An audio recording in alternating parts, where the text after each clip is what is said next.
Welcome back to Just Chattin', and this is the series of videos we do on Thursday and Sunday evenings just for our own entertainment.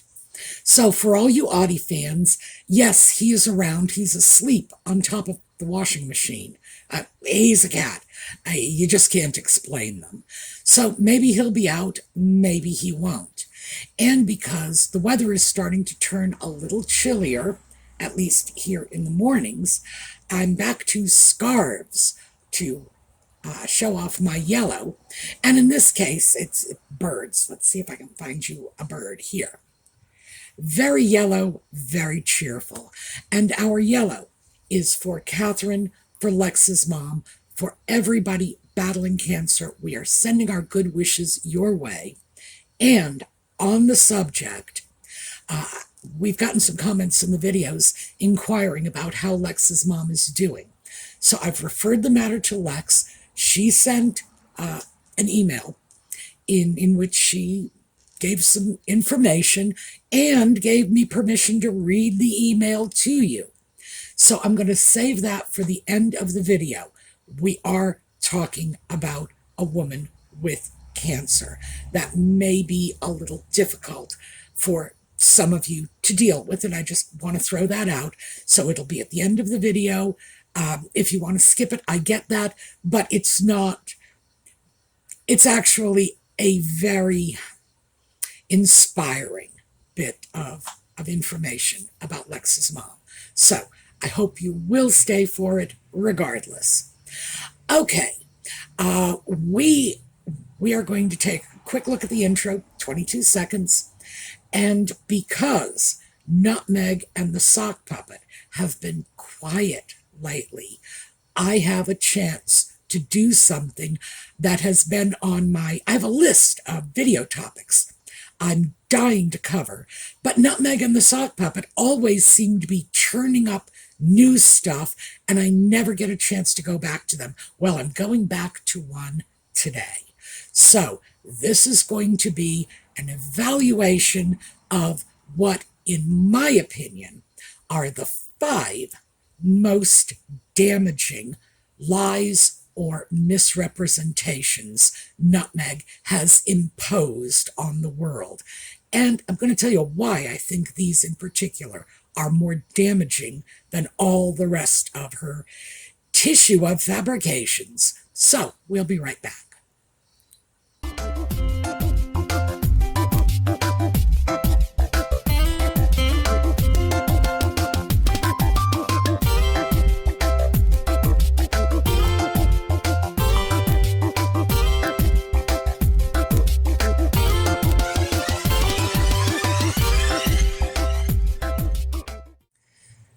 I'm presenting these in no particular order. I'm just throwing them out there. They are just 5 of what I consider the most pernicious of her lies. And believe me, with Nutmeg, it's not easy to pick out the 5 top candidates. So let's start with rewriting her life story. Now, this started in her trip to Fiji, when she was still part of the royal family, a working royal whatever. And she addressed a group of young girls talking about how hard she had to work for her education. She had to take student loans and do work study and go on scholarships, none of which is true. Her father paid for her entire college education. Now, the problem with selling a bill of goods like this is for someone who was handed a very expensive, and frankly, Northwestern is a prestigious university, a very expensive, very prestigious education on a silver platter, talking to young girls in Fiji, of all places, about how we have to go out and strive and get ahead and get our education. Wow, no, she did not work for it. She is not standing there as a role model of a woman who managed to provide her own education through hard work. This is a hugely false message to be given to children who are coming from less affluent circumstances. Just like, oh, well, I did it, you can do it too. No, not quite. And the immorality of a lie like that shines through, but also the false message. These girls she was speaking to are going to have to work their butts off. They are going to have to hustle. They are going to have to do all kinds of things that Meg did not have to do, because her education was handed to her by her very generous father. So this, I'm a self-made woman, wow, no. And again, very damaging message, because it's false. It's false. If these girls have a well-employed father, maybe, a Hollywood lighting director with a few awards under his belt, sure, they can do it. But if their father is a subsistence farmer, as I imagine many of these young girls' families were, from subsistence level circumstances, no, it's just not an achievable goal. So, yeah, very damaging. But then, like as if this isn't enough, then she doubles down on this with that family leave letter she wrote to, I believe it was Schumer and Pelosi, that she wrote on letterhead from the office of the Duke and Duchess of Sussex. It's like, whoa, how questionable is that going in which she describes her own impoverished childhood, a childhood in which going to the $4.99 salad bar at Sizzler was a rare treat, and knowing how hard her family had to work for that, her mother and her father, and remember, her mother was not part of the picture, and when Dorio was part of the picture, she was basically marginally employed, and when she was not part of the picture, as Lady C's most recent book has shown us, she was probably a guest of the state of California. So, whoa, lie upon lie upon lie. And then we have and I worked from the time I was 13 at the frozen yogurt place. No. For my friends overseas, no, you don't get to work at 13 in the United States. The minimum working age is 16. Now, you can get exceptions, and there are exceptions that allow child performers to sing and act and model and whatever. And for non-performing children, let me just put it that way, most states will allow, with permission from the parents, most states will allow children to begin working as young as perhaps 15 and a half. But keep in mind, there are 50 states and each has different laws. In California, can a 13-year-old go off and get a job waiting tables? No. And the yogurt bar would have been shut down. So that one, well, in addition to the knock-on effects of casting a yogurt bar that would hire a 13-year-old girl, presumably under the table because it would be illegal to do it any other way. Well, hiring her under the table would be illegal too. Whoa! Imagine the bad press they're throwing on this yogurt bar. But it's a complete fabrication. We know this. We know where she went to school. She went to very expensive private schools. From her earliest educational experience, kindergarten through the university. All of these were very expensive. It was the Little Red Schoolhouse first, very exclusive private elementary school, later Immaculate Heart, again, private junior high school, and then eventually Northwestern, private university, post-secondary. This was not cheap, and she did not work for this. This was all handed to her. And she bragged about it when she was writing the TIG back in the days when she was trying to schmooze her way into Toronto high society. Oh, yes, that's when she was saying, well, I came from such a privileged background. I really am one of you. And then suddenly she decides she wants to be just folks. Well, again, the problems with this are huge. First of all, trying to set herself up as an example of look what hard work will get you, when in fact everything she has was handed to her on a silver platter by her doting father. What kind of message is she giving to young people who don't have a doting father and are never going to be able to achieve that dream no matter how hard they work? Because we are talking many tens of thousands of dollars in educational expenses. So, no, they're just not going to do it. And for her to sit there in Fiji and say, I did it, you can do it, it's a complete lie. And it sets these young people up with unrealistic expectations, which is a recipe for failure. Then when we look at the complete reinvention of her life story, having grown up in poverty, on top of this I'm self-made that she's throwing out there, she is also biting the hand that feeds her, almost literally, given the fact that she is stripping her father of any of the rightful pride he should have in having done such a good job of caring for his daughter. She practically makes him look like some absentee drunkard whose family couldn't even afford a $5 salad bar. Terrible. Terrible. And yes, I think more than just Thomas Markle have been hurt by this. I think any young girl who listened to this absurd rags to riches story she created and went home thinking, well, if I work hard, I can do this, only to have their hopes and dreams dashed. Come on.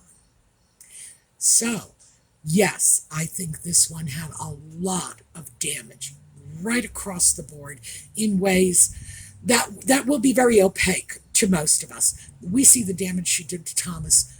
We have no idea the extent of the damage she did to the little girls in Fiji and other little girls elsewhere in the world who heard the story and thought, if I just put my nose to the grindstone. Well, yeah, and if you have a very indulgent dad who's willing to sign the checks, sure, you can have that life too. So next up, and this one is, this is sticks in my craw. And this is when Nutmeg's spokesperson, Omid Scobie, told the world that the alleged racists who made the alleged remarks, allegedly questioning the color of Nutmeg and the Sock Puppet's child, happened to be Charles and Catherine. So, in order to look at this, we have to go back to the Oprah interview where that allegation was first raised. And remember, Nutmeg referred to comments, not just one, comments raised questioning what color their putative child, Archie, was going to be. The sock puppet later claimed there was one conversation and it was before they were married, hence before the alleged putative child was even allegedly conceived. Now, I'm sure you'll notice there are an awful lot of allegeds in here, mostly because I don't believe any of this story. As far as I am concerned, it's crap start to finish. Was it many comments, as Nutmeg said? Was it when she was pregnant, as Nutmeg said? Was it one comment As the sock puppet said. Was it before they were married? As the sock puppet said. And remember, they swore they were never going to reveal this information. It would be too damaging, and which also tells you they were very clear about how damaging this vicious and, again, in my opinion, utterly false allegation was going to be.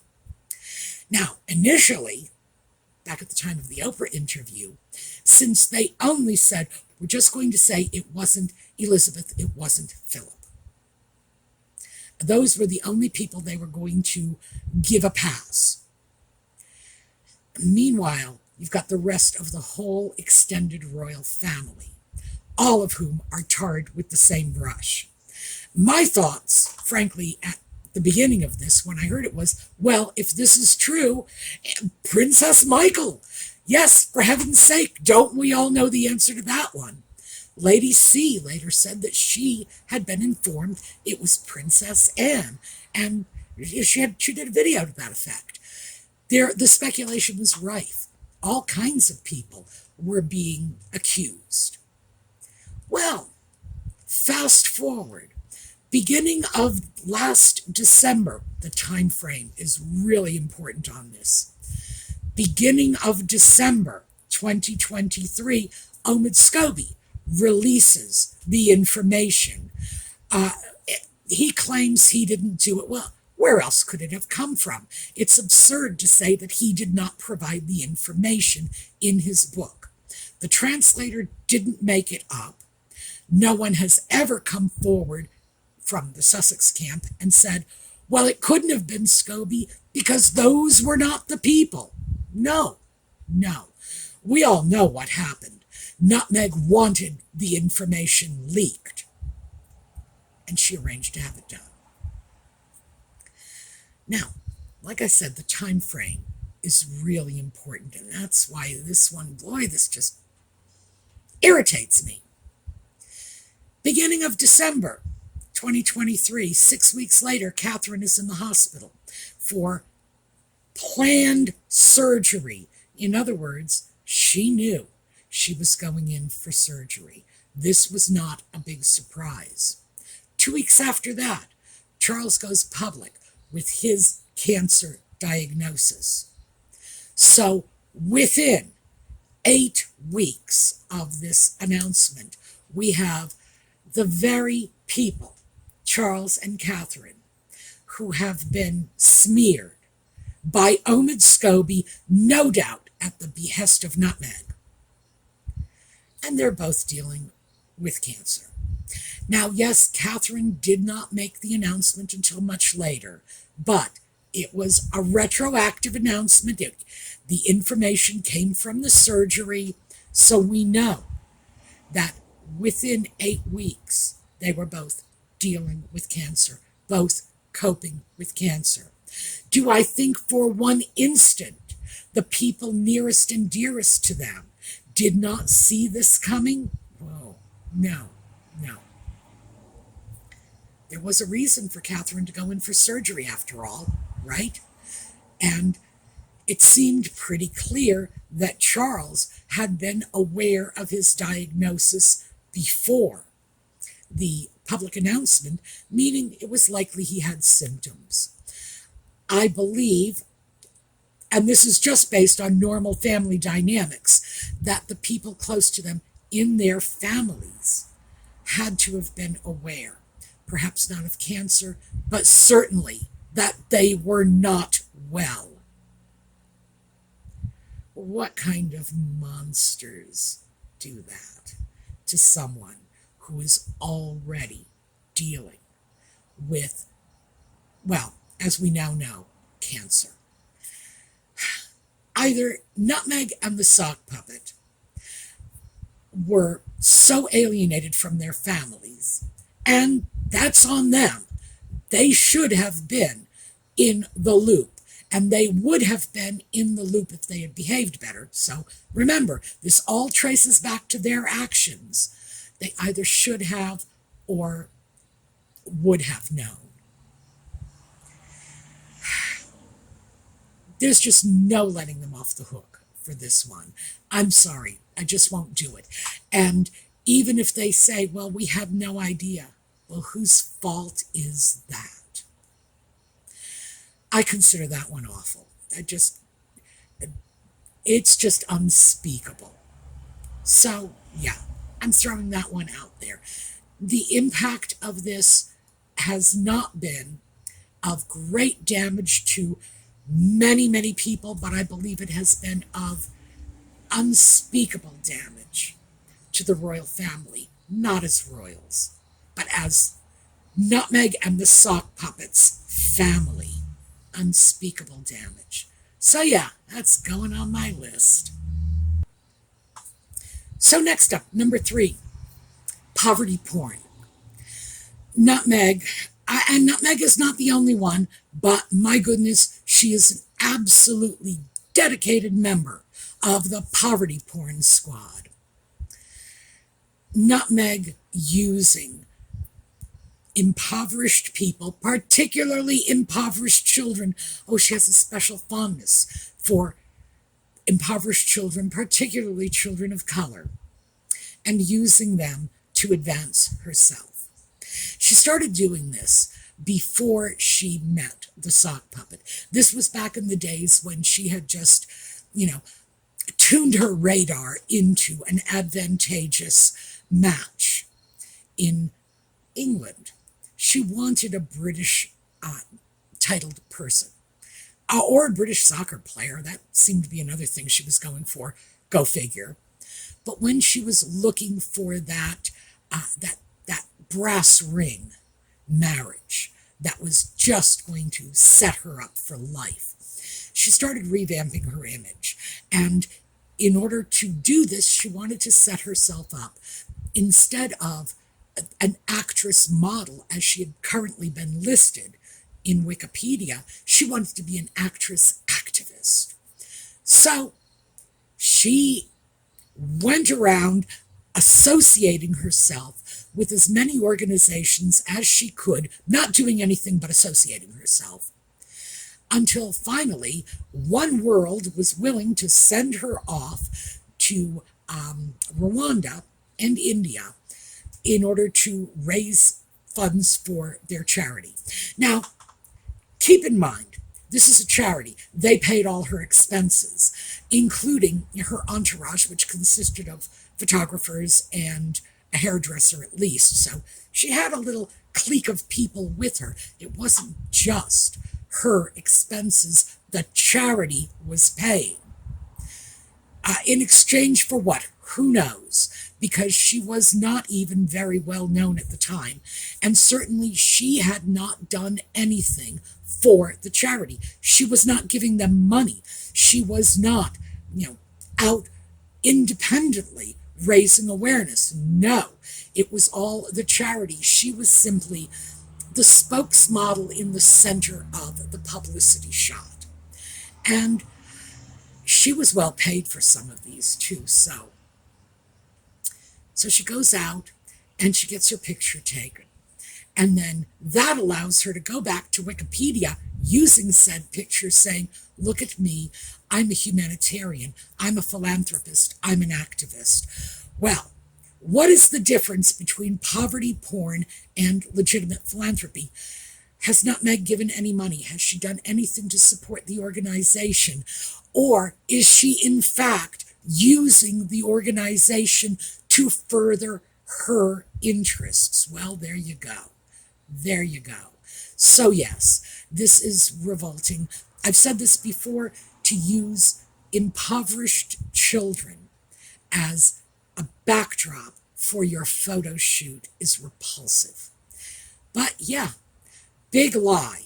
Nutmeg the philanthropist, show me even one canceled check. I'd be happy to see it. And I'd like to see it Nutmeg's own money, not money other people have donated to Archewell.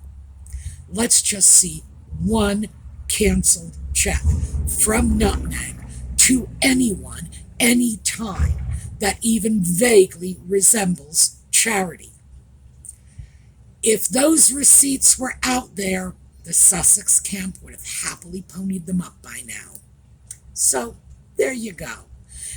Yep, that was lie number 3. Number 4, Nutmeg having survived suicidal ideation. With no therapy, no mental health support, she just did it on her own. Why? Because she's just that special. I know all of you can see the absolute harm immediately. Anyone could. When a person is legitimately considering taking their own life, this is a very, very bad mental and emotional place to be in. And people should not be expected to just pick themselves up by their own bootstraps and keep on a-going. But that's exactly the message Nutmeg is giving. She never got any mental health. She went on her own journey, her own healing. She's healing herself. It's her healing journey. It's her narrative, her story, blah, blah, blah. Yeah, basically, this is just, I'm so much better than everybody else. But again, and this is very similar to that bad message that was being given to girls from difficult circumstances saying, oh, you can just do this on your own. I did. Well, she didn't. And as far as her recovery from suicidal ideation, well, she didn't either. You know, that's not another one that she can just stick like a feather in her bonnet saying, well, I conquered this too. Nothing to conquer, because it never happened in the first place. However, even though it never happened, she's saying it did, and she's saying she fixed her own problems. People who are suffering from mental health issues, there are many, many reasons they will not seek help. It can be embarrassing. You can see yourself as being a failure. It's a hard place to be, and it's even harder to reach out for help. No one needs the, oh, just do it on your own like I did message that Nutmeg is currently spreading. The damage from a message like this, as I'm sure we all know, is probably incalculable. So, again, dreadful, just unconscionable levels of damage. Why? Because she wants to make herself look better than everybody else. That's the only motivation in this.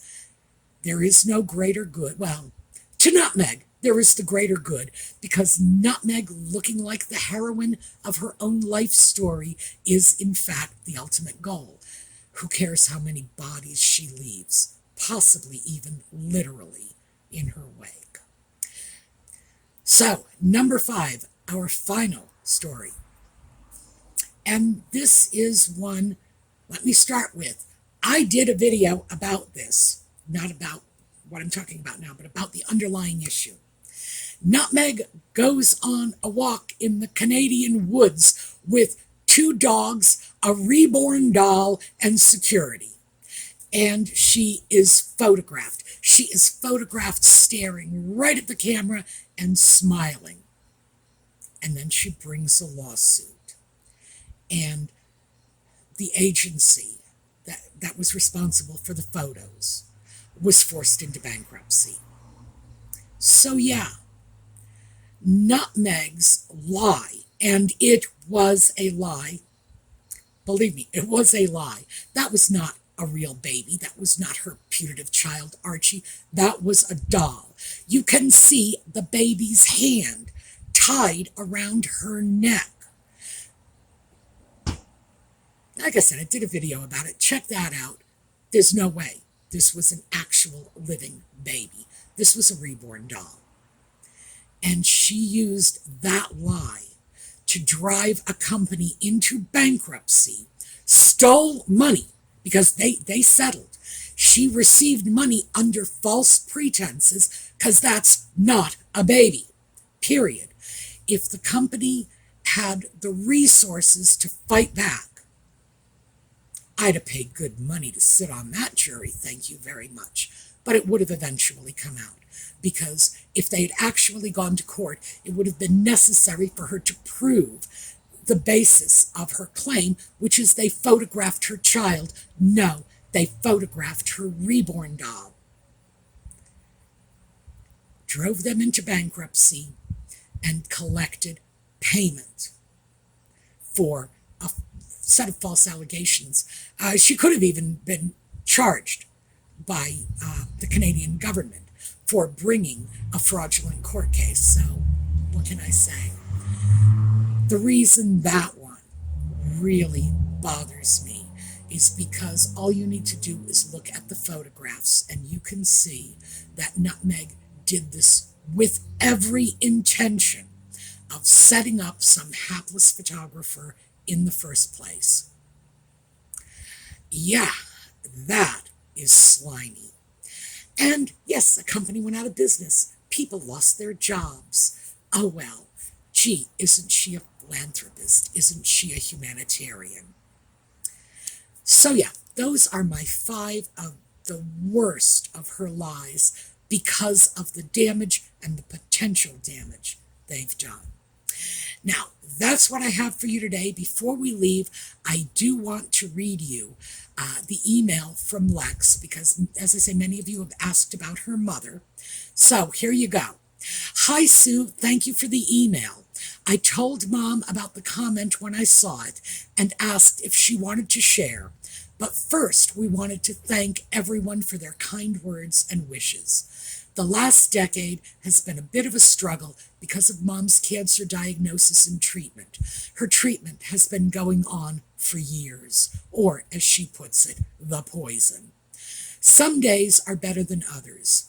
In recent weeks, we have found out that she might need to go to Princess Margaret Hospital in Toronto for medical trials and are just waiting to see if Mom qualifies. Mom says she is thankful for all the support from her family and uses humor to try and get through it. To help her get through this, my mom tells herself, and I quote, "I don't have time for this." She has a great sense of humor. As an aside, yes, she does. It took a few seconds for that one to get me, and when it did, oh, did I laugh. She told me she'd like to thank her doctor, Dr. Herman, and his team for helping her through thick and thin. She would also like to thank the nursing team, who say that she is a very funny person. She is looking forward to taking a trip to Montreal with my dad in a few weeks for their 23rd anniversary. Sending well wishes, Lex. So now we have from Lex herself how her mom is doing. And yes, it's very clear. I don't have time for this. That line just keeps flashing into my head. It's like, my goodness, if I end up in her situation, I just hope I have a tenth of her good spirits about it. Wow. So I thought some of you might like that, because to me it seemed very, very inspirational. We are going to take a look at a slideshow on the way out. I hope to see you all next time. And in the meanwhile, have a terrific day.